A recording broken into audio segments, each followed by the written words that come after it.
Morning, everyone. How are you doing this morning? Everyone excited? Everyone really proud of their inductees?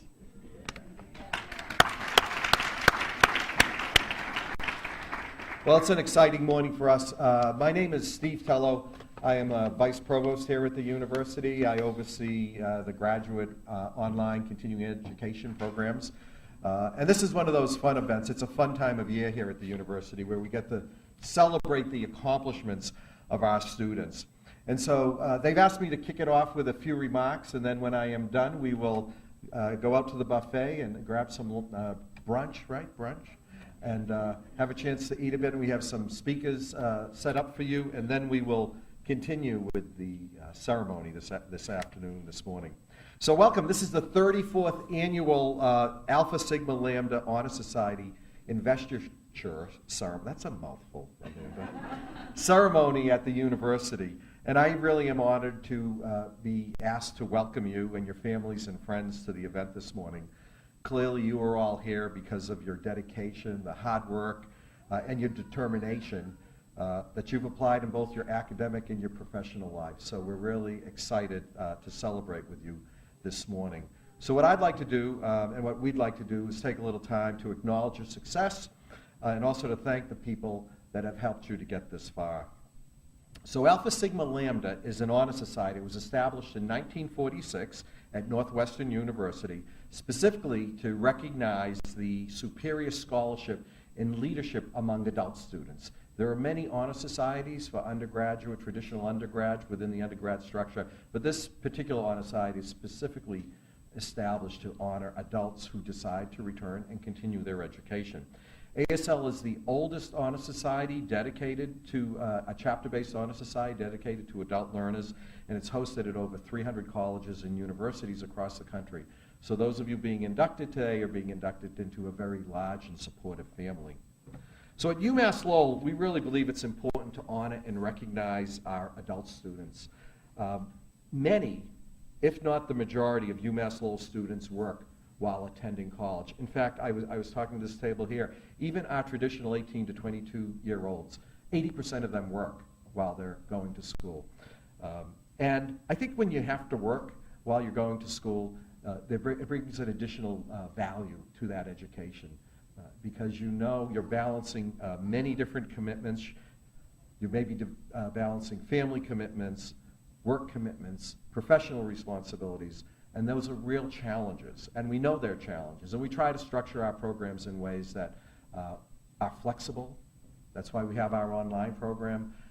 We have accelerated courses. We have a whole mix, and the idea here, and we're trying to be more flexible, is to be supportive. So I'm wondering, how many of you work full or part-time while going to school? How many of you have families that you take care of, family members that you had to support?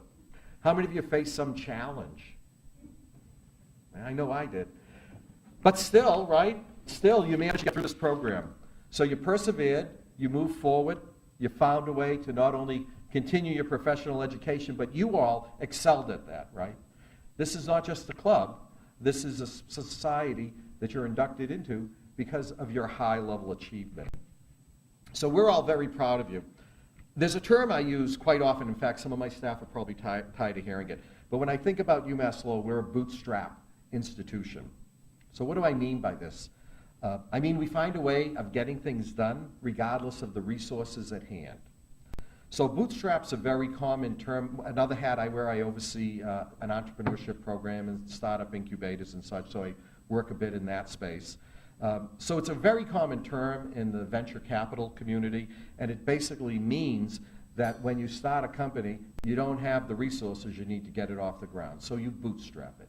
You beg, borrow, find resources in different places. They used to tease me because I'm very good at picking pockets, and that's how I built my career. Pick a little money here, pick a little money there, put it together. Next thing you know, you have an award-winning program. So I've worked at UMass Lowell for over 22 years in a variety of positions, and let me just say, UMass Lowell has never suffered from an abundance of resources, right? We've never been flush with cash. In fact, the state's contribution to supporting public education at UMass Lowell has declined 60% over the last 20 years. So right now, the state supports about 20% of the cost of an education here at the university. So we have to figure out other ways of doing that. And that hasn't stopped this university from excelling, just like you all have excelled in your education. Over the last 10 years, we've opened up 10 new academic buildings. We've renovated 6 older, some very old buildings like Southwick Hall, which I think opened in 1902. We've doubled our student enrollment while we've increased the average GPA and SAT of students. We continue to rank as one of the top 10 fastest growing public institutions in the country, and we continue to innovate, adapt, and serve the students in this region. So how do we do it? We bootstrapped it. We invested the resources we had wisely and slowly, starting with 1 academic building and investments in faculty. Which reminds me, I noticed we have quite a few faculty here this morning. I wonder if you all would stand up for us so we can acknowledge your contribution and support to the success. Thank you all very much. They help us get there. We timed our investments and we took advantage of low interest rates and a large pool of job-seeking faculty in the post-2008 recession. We're somewhat opportunistic. We grew our endowment to support scholarships in construction from $35 million in 2008 to $100 million today. And as we grew, we attracted the attention of others, just like you all will do in your professional paths. So I share this story to remind you the path forward is sometimes challenging, it's sometimes hard, and there are often twists and turns. However, each of you have shown real grit, determination, and I would add a true UMass Lowell bootstrap spirit.